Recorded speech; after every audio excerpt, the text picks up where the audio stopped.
An 11-year-old South Korean child, pulling a suitcase nearly half their size, leaves Seoul and flies more than 2,600 kilometers to Cebu, not for a vacation, but to learn English. While a language program in the United States or Canada can cost thousands of dollars a month, many schools in the Philippines offer 4 to 6 hours of one-on-one lessons every day, along with dormitory accommodation, meals, and close supervision. But the most surprising part isn't the price. South Korea is famous for parents who are incredibly strict, always wanting to know what their children are studying, what they're eating, and whether they're safe. So why would they trust another country with their children at such a young age? Because the Philippines isn't just selling English lessons. They're selling something even more valuable: care, control, and the reassurance that even though their children are far from home, they're never out of reach. 1. The pressure to learn English in South Korea. In South Korea, English isn't just another school subject. It shows up in exams, college applications, job interviews, and even in conversations between parents about their children's future. A child may spend years studying English, memorize thousands of vocabulary words, and perform well on grammar tests. But when a foreigner asks a simple question, they may still freeze, not knowing how to respond. That's the fear that keeps many South Korean parents awake at night. They're not afraid that their children don't know English. They're afraid their children only know English on paper. In a highly competitive society, where even a single point can influence college admissions or future job opportunities, speaking English with confidence is seen as a major advantage. That's why many families are willing to spend thousands of dollars on private tutoring, after-school programs, and international summer camps. But eventually, they realize one thing: studying more doesn't necessarily mean speaking more. And that's when the Philippines begins to stand out as a different option. Not because the curriculum is easier, but because children are placed in situations where they have to use English every single day, in the classroom, in the dormitory, during meals, and even while making friends. For many South Korean parents, the goal is no longer to help their children earn a few extra points. They want their children to have the confidence to speak. 2. How one-on-one learning makes the difference. At many English language schools in the Philippines, a South Korean student can spend 4 to 6 hours a day in one-on-one lessons. They're not sitting quietly in a classroom with 30 other students. They don't have to wait until the end of class for a chance to ask a question.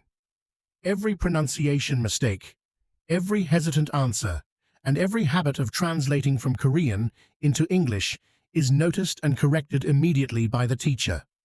Imagine 2 students with the same level of English. One studies in a large classroom in a Western country, where the teacher can only spend a few minutes with each student. The other sits across from a Filipino teacher for several hours every day, constantly listening, speaking, and receiving corrections. After just 1 month, the difference isn't only in the number of new words they've learned, it's in their speed of response and their confidence. For South Korean parents, this is something they can clearly see. They can measure exactly how many hours of direct attention their child receives each day, how many mistakes are corrected, and how many real opportunities they have to speak English.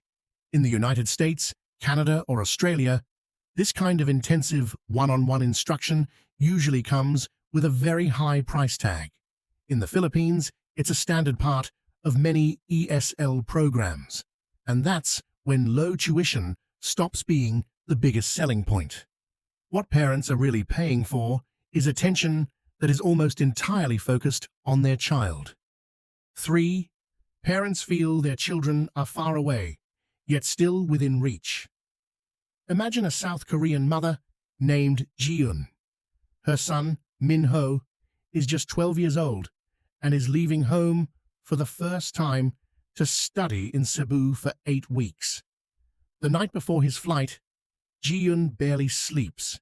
She's not only worried about whether he'll keep up with his lessons, she worries about what he'll eat, who will pick him up, who will take care of him if he gets sick, and whether a shy child like him will have the courage to ask for help when he needs it. If Minho were studying in Canada or the United States, the family would have to deal with a long flight, a significant time difference, and the high cost of visiting him. But from Seoul to the Philippines, the flight takes only a few hours, and the two countries are just 1 hour apart. Every evening, just as Jiyeon finishes cleaning up after dinner in Seoul, Minho is wrapping up his school day. He video calls his mother, proudly shows her a notebook filled with new English phrases, and tells her about lunch and his roommate. Those short calls make a huge difference.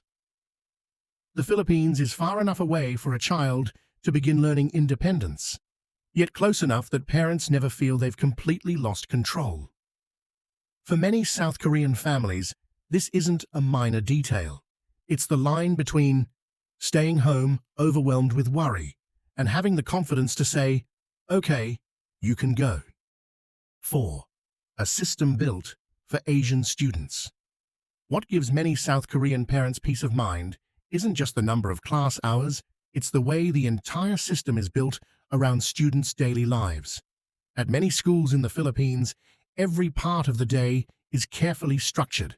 Class time, meals, self-study sessions, sports activities, and breaks all follow a clear schedule. Students don't simply attend classes and then have to figure out the rest of the day on their own. This is especially important for younger students or those living away from home for the first time. Many schools also understand the common challenges Asian students face. They're often hesitant to speak, afraid of making mistakes, prone to homesickness, and not used to asking for help on their own. That's why the programs focus on more than just grammar and pronunciation. They create an environment where students are expected to communicate every single day. Some schools even have Korean-speaking support staff, dormitory supervisors, regular academic progress reports, and ongoing communication channels with parents. The child is the one attending the classes, but it's the parents who need to be convinced that their child is being well cared for. And that's an advantage many schools in the Philippines understood early on. They're not just offering English classes, they're offering an entire support system that gives families peace of mind. 5. The greatest value goes beyond English. After a few weeks or a few months, what parents notice isn't just how many new English sentences their children can speak. They also see how their children manage their own time, ask questions when they don't understand something, communicate with international friends, and handle small, everyday problems that once required their parents' help. That's why many families see studying in the Philippines as a turning point rather than just another language course. English may be the reason they come, but confidence, independence, and adaptability are what make the experience truly worthwhile. That said, not every school delivers the same results. The quality of teachers, dormitory conditions, campus security, medical care, and student management can vary significantly. A lower price doesn't necessarily mean a better fit, and a polished advertisement can never replace careful research. That's why thoughtful parents don't just ask how much the tuition costs. They also ask, who will take care of my child if they get sick? Who supervises the students outside of class? How does the school handle students who struggle to adjust? And how often are parents updated on their child's progress? Trust may be what leads a family to choose the Philippines, but only genuine quality is what inspires them to recommend it to other families.